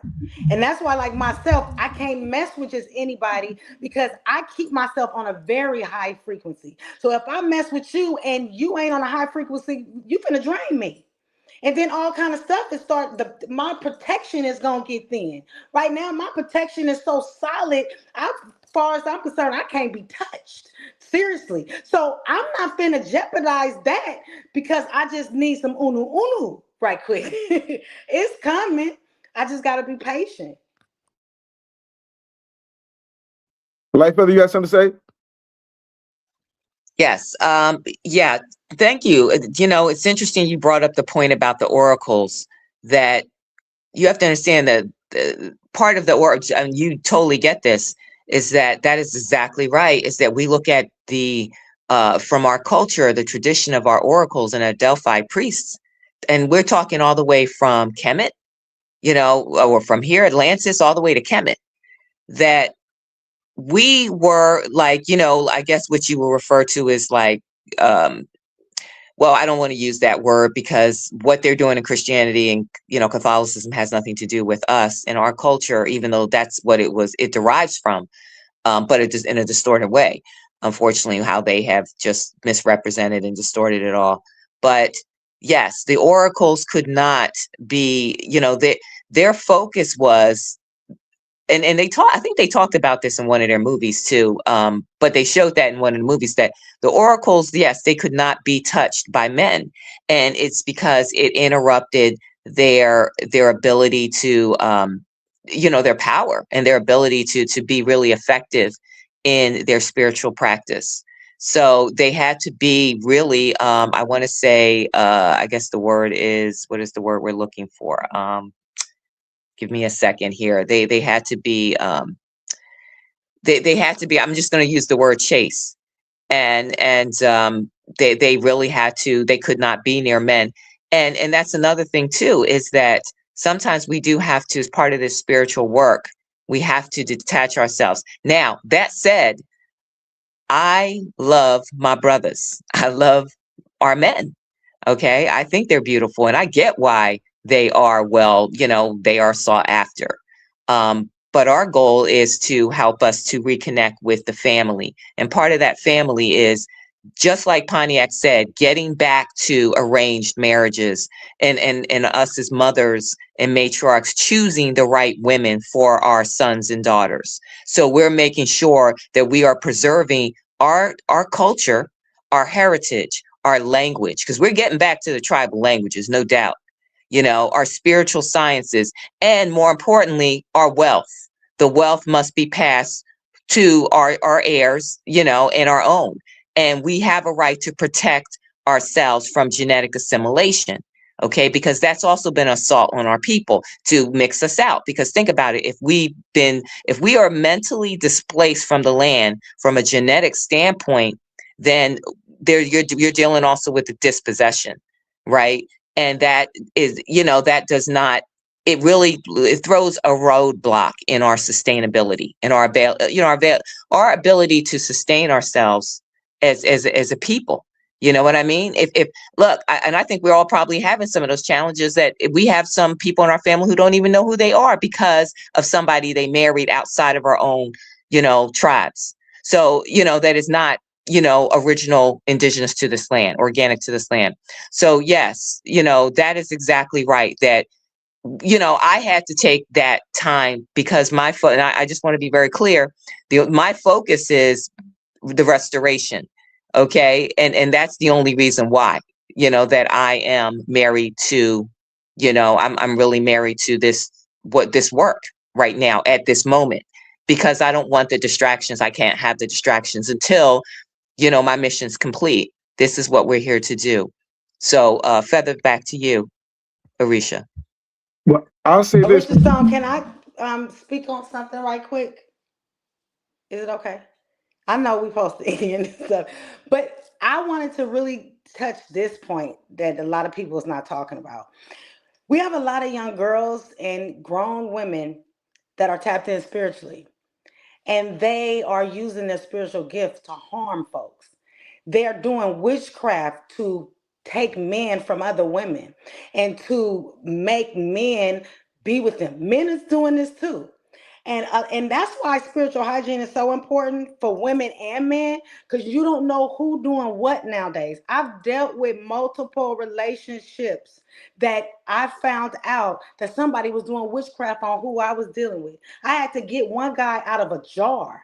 This girl had him in a jar, controlling him. He didn't understand why he loved her so much. She had a whole nother boyfriend. She was getting him for money. He was buying her cars. Her boyfriend she with is using the money, spending, and he didn't even know what was going on. I sensed it, and I removed him out of the jar and cleansed him. And by me doing that, he realized that she was controlling him. And that's why he been with her all this time. Some men don't understand why they go home to a woman every night, but really don't like her. And see, women need to understand that that type of left hand work does not work. It backfires. Okay, you may get that man, but you're now dealing with physical and mental abuse because he really don't want to be with you. You're controlling him. So things like that. That's why I really stress spiritual hygiene for everyone, because you never know who doing stuff. Like I remember when I owned my botanica store, I had so many young girls coming in there and older women talking about some Spanish lady that took they dude and now he running around with Catholic crosses and stuff. And so she trying to figure out how she can get him back, but he didn't move in with her. I'm like, you need to just let that go, because if you don't know how to get him back on your own, you're going to be spending a lot of money trying to fight that. And she already done got some of his personal concerns, his clothes, his cum, his hair, whatever. She got him wrapped around her finger. So if he don't wake up on his own and cleanse and go seek help, she controlling him. She got him. And it's nothing you can really do, because you gonna go broke trying to get him back. And you have people don't understand how much that is really going on in this world. Our grandmothers and great grandmothers that tapped in this is how they kept their husbands. You gotta understand. That's how they kept their husbands for so long. They was doing the. I'm just saying. So it's very important to be on your spiritual hygiene, because you can't trust nobody nowadays. But right now on TikTok and Instagram, you can just type in search and learn how to do a spell to grab somebody from somebody, take somebody, make somebody want to be with you. But again, if he don't really love you for real, it's gonna backfire. He gonna be mentally, verbally, and physically abusive. One of the two, three, or all of them. And it ain't worth all that. No, it's not worth all that. You gotta love yourself. That I love what each one of y'all said tonight. Before we get out of here, Light Feather, she said it right before I could say it about tribe. We're so far behind because we're still worried about the shit that we should have been doing 50 years ago. 50 years ago, we were tricked out of our spot for a lot of different things. They came with the feminism thing. They came with all these divisions. They divided us multifaceted. They divided us so many different ways. What Light Feather said was something so beautiful. She said, once you get your tribe, we don't want to do that. We want to be independent. We want to be, once you get your tribe, you'll know exactly who's in your tribe, what they've done to prove their rights of passage of even being a man. Half these so-called men that y'all laid down with, y'all literally throw your pearl to swine. They haven't even did no rights of passage to be a man. Y'all don't call that out though. If he's tall, you give him a chance. If he got a pretty smart, whatever it is, if it's money, whatever. But we can't have it both ways. You know what I'm saying? There's a lot of spiritual guys out here that are single, and it's weird to me. That's the reason I asked the question. There's so many of us that could be powerful together. I know the power of having a matriarch love me. A guy that said that what I do, but what I do is I take care of what I need to take care of from my perspective. I'm not just out there looking for a lot of women, but for my situations, these are different women from different parts of my life. Nobody's really just left me yet, but yeah, we've grown, so I still take care of different people, whatever. But I say that to say, when you're in a tribe, when we create the tribe, that's where we're fucking up right now. We don't have a tribe, but we want to do everything outside the tribe and say everything spiritual. But when we get into the tribe and get in alignment and get into our wave spells and know who's in your tribe, and most tribes, if you look at most of these Mongolian tribes, they won't date you. If you look at most of these Asian tribes, they won't date you. Look at the Jewish tribe, but we'll date anything, everything outside. in the Jewish tribe, you got to have, I think, if in Khazarian, to be married, you have to have enough to go on vacation for a year, something of that nature, right? We don't do any of these things, yet we say we're all mature. We're all spiritually mature. We all know everything. And then we all blame the men. And the men is like, damn, how did we didn't write the script. A lot of these men have been hurt 1,000 times. And it's Matriarch Monday. I know the women have been hurt too. But the thing is, like Goddess Nefera said, she said something beautiful. Y'all chose it because y'all wanted that experience. I know several, some of the brothers that invested in this channel, several brothers that literally just took care of their women, and that wasn't good enough. Because they were good men, a lot of women said, yo, I want something toxic. They cheated and everything else. We don't want to acknowledge all that. So both sides is hurt. Delete everybody. I say 85% of everybody is deaf, dumb, and blind, stupid as fuck. But when we have a tribe, when we come together, we start looking at each other different, respecting each other different, and really building on this tribe, then you can find somebody in that tribe that can honor you, respect you, and help you with your mission because he has the same mission. You don't have to create, hey, do I got to create what your mission is? Or I got to ask you what your mission is? No, he's already living his mission.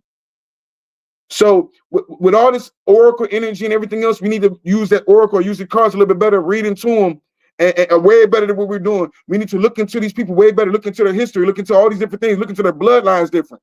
Because we're wasting a lot of time just having a conversation about unity. That's some shit we supposed to be. We had it in the 80s, we lost it in the 90s and early 2000s because everybody's drug addicts now. And the drugs ain't just what you put in your system, it's the drugs of money, the drugs of attention, the drugs of all these different things. That destroys a lot of relationships.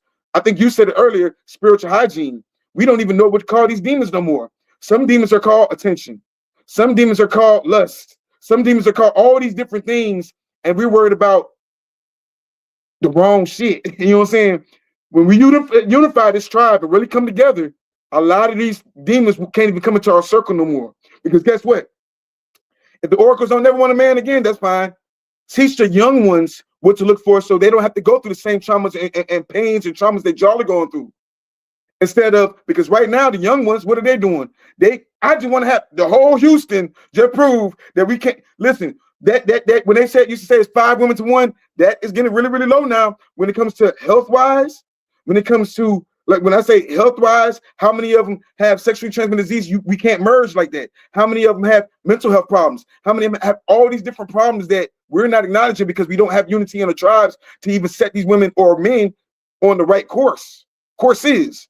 So the problems we have now, this is why we have Matriarch Monday, to talk to people, align them. It's not about forget all the men, it's just about the women. We're going to be losing real quick. That I'm telling you, that's propaganda that they put out there because we outnumber a lot more people than what they think. They can use all the juju they want. That juju is weak, and the person whatever juju they use on a love spell must be weak. The person, their spirit is weak. You can't take me from my situation. You know what I'm saying? And everything you send on the spiritually chosen people goes back onto you several times, and they know this. You just said it, Divinity Goddess. Anytime you put some juju like that, it's coming back. Stop throwing your pearl to swine. You know what I'm saying? That's the best thing I can tell you. Guys, before we get out of here, we're going to go around the room and see how we can support these goddesses. Also, please inbox these goddesses. Listen, all the good men out there, all these beautiful, positive, intelligent women, if you want to court one of these goddesses, please court one of these goddesses. Look, I can't have them all. I can't take care of everybody. Let's start with Light Feather. Light Feather, how can we support you? What do you have coming up? And what So yes. So I am actually in the process, as I had mentioned earlier, of establishing a tribal council that will be our government. Because there will be a convergence of all the matriarchs, even the ones that are establishing their, nations and various tribes of that nature. At some point we will have to converge as we expand, okay, on the work, the restoration work that we're doing to restore our heritage and Turtle Island.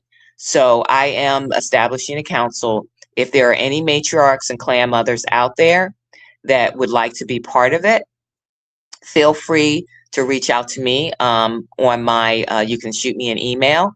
It is, I'll just give you my email. It's Chief Tribe, just the way it sounds, Chief, CHIEF, Tribe, TRIBE, at mailfence.com. And Mail Fence is the way it's spelled, MAIL, and then F as in Frank, EN like Nancy, CE, okay, .com. Okay, so Chief Tribe at mailfence.com. If you are interested and you would like to be part of it, because we're gonna come together.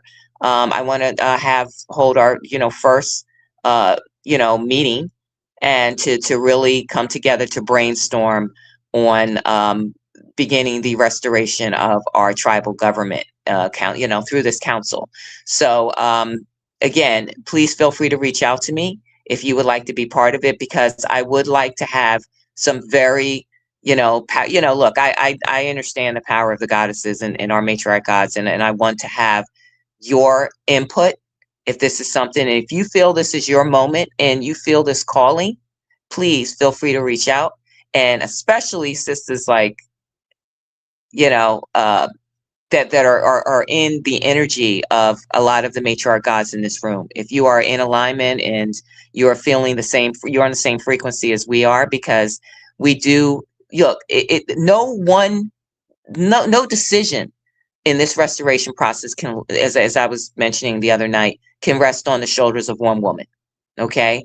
Not even I, like certainly not me. Okay. It is going to take literally a village of us, as women, as it always has. When we met, when we had our government before it was usurped, we came together and we represented all tribes. So the council will represent all tribes of the original indigenous tribes of Turtle Island. So yes, feel free, it doesn't matter what tribe you're from, to reach out to me if you would like to be a part of this. Gratitude and feathers to you. This is my feathers here. Back to you. So much love and feathers to Arisha Stone, Chief Sky Serpent, for organizing and these events for us to converge and come together. The minds, of the matriarch gods to do what we're here to do. So much love and gratitude to you. I said, shit, you guys. How can we support you? Be humble. How can we support you? Tell us about the Pyramid Room. How can we support you right now? Because we know, and not putting your business out there, but goddess need help. And I hope that each one of you goddesses get off screen and talk to each other and figure out how we can help each other. Because like somebody said, we need to learn from the mistakes we've already made. Ain't no sense in the same people making the same mistakes. How can we support you? What's your cash up, goddess? Oh, brother, that I'm not even used to support like that.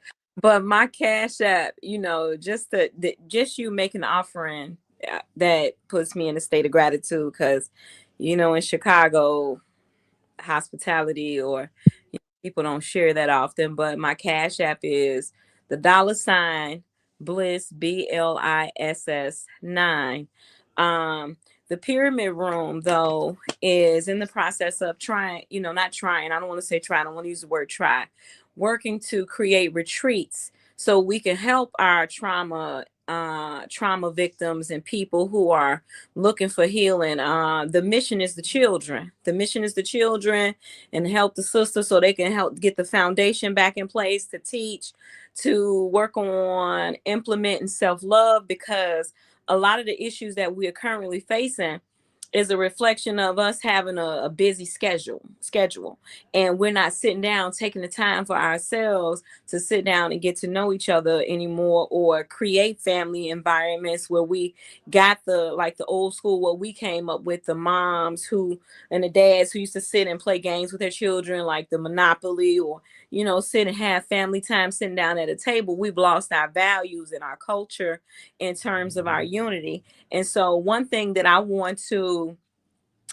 put back into our community is getting us together where we love each other on a level of family. We're treating each other as family. Like, I see myself in others. When I come across somebody, a brother or sister, I see myself. So I treat you the way I would want to be treated.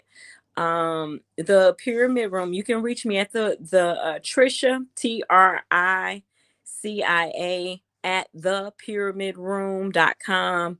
That is TRICIA at THEPYRAMID room.com.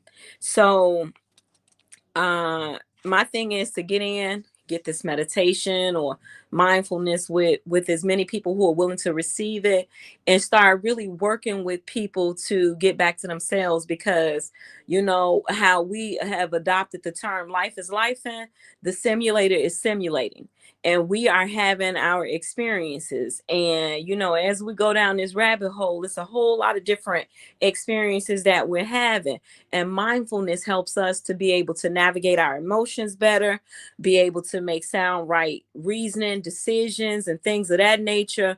The one thing I want to also do is not forget to give thanks to you, brother Risha Stone, for having this platform, because it's so needed. It is something that I have been craving for a long time, just to see a brother stand on business and invite the matriarchs, or getting the goddesses together to unite on a level that hasn't been seen before, and introducing us to one another, because we are in different cities on the same mission, telepathically receiving the messages. That's why when I do my fasting, I hear the most. And y'all right about the goddesses, and teaching the young women not to allow themselves to be touched too often by different energies and sources of that nature, because it does throw off our energy. I can't touch somebody and read them. I can hear a name and understand. So that's why I know that the call, the mission is so important, that I'm out here, and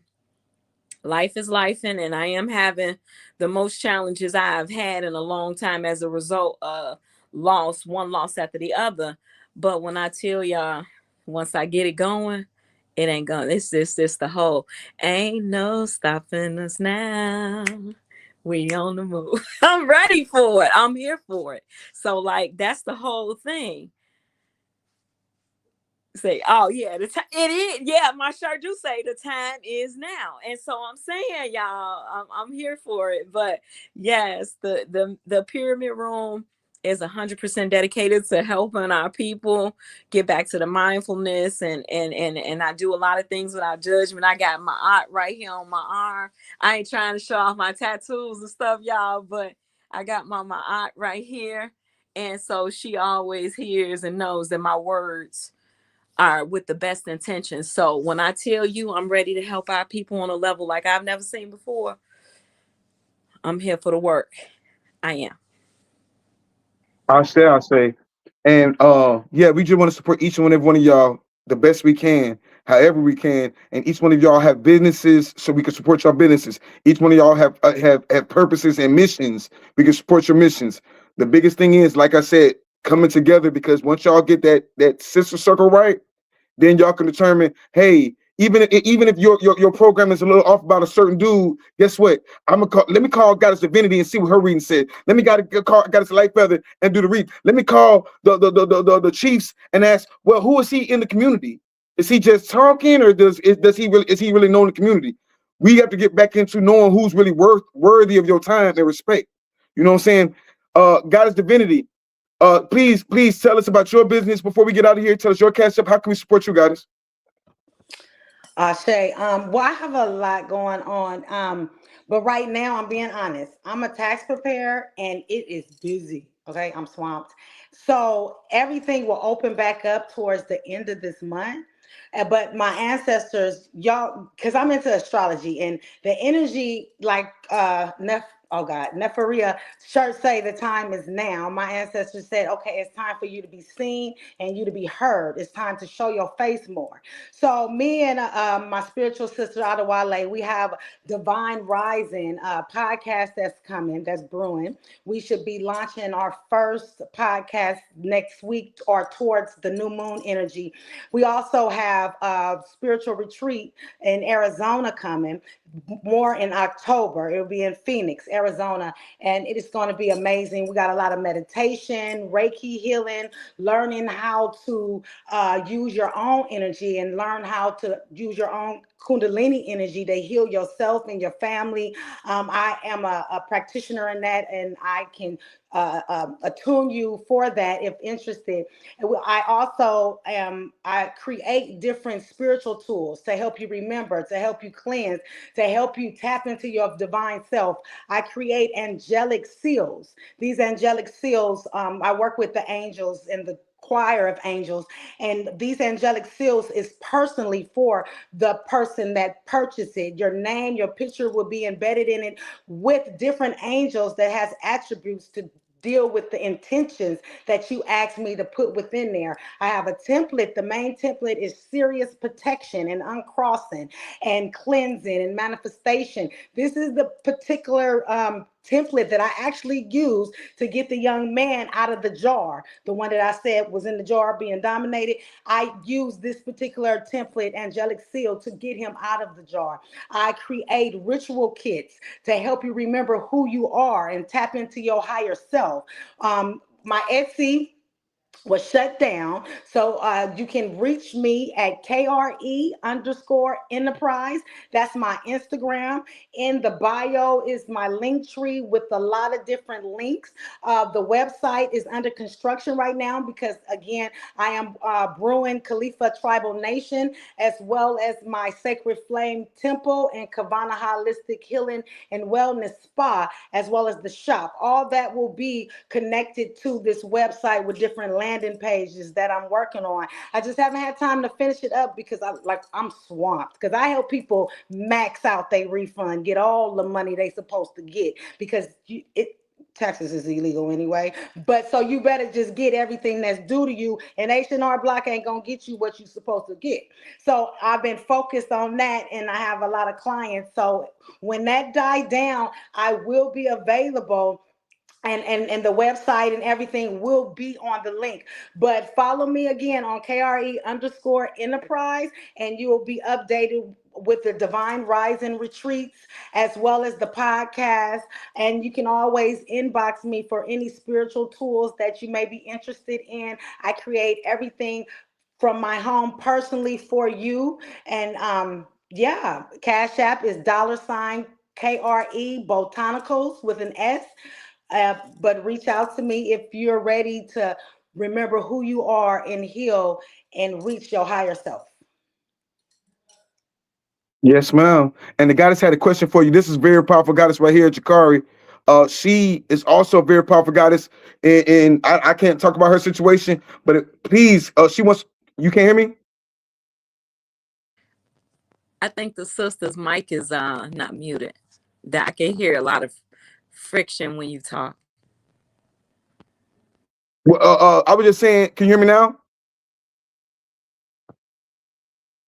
Okay, I think that's better. Yeah, Jakari just said she wanted to know when in October are you having your event, because her birthday's coming up, and I would really love, especially if y'all close, to connect with that goddess. There's so many powerful goddesses out here. It's crazy. Please follow me on KRE_enterprise, and the updates will come. I will have the post of the flyers flooded.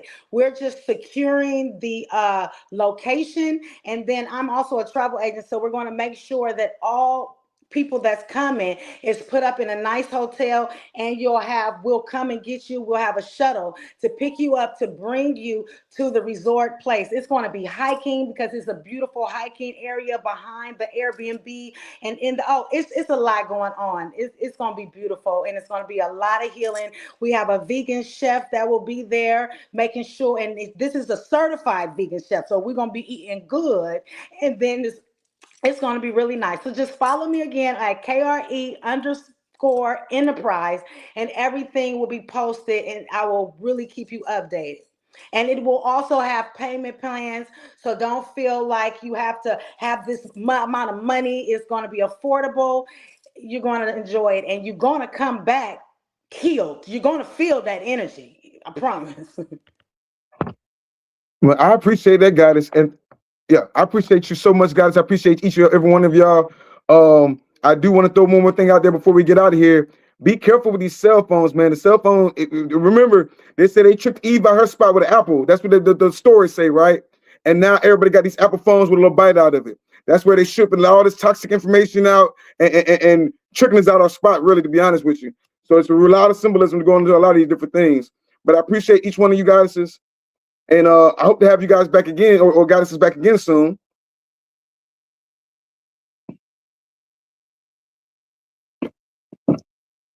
And thank you for everybody in the chat, in the tribe, for coming together. And yeah, let's keep on pushing the unity so we get past some of these phases and get to where we need to be in society and in life in general, and in the universe in general. Thank you, Goddess Light Feather. Thank you, Nefera. Thank you, Goddess Infinity, guys. Thank you. I'll talk to you later. Gratitude. Likewise. Every rap is intentional, a reminder that we are all connected, from the cosmos to the core. Welcome back, family, to the frequency. Here, we honor the stone people, the record keepers, ancient memory. Tonight, we listen to our elders, the wise women, the seers,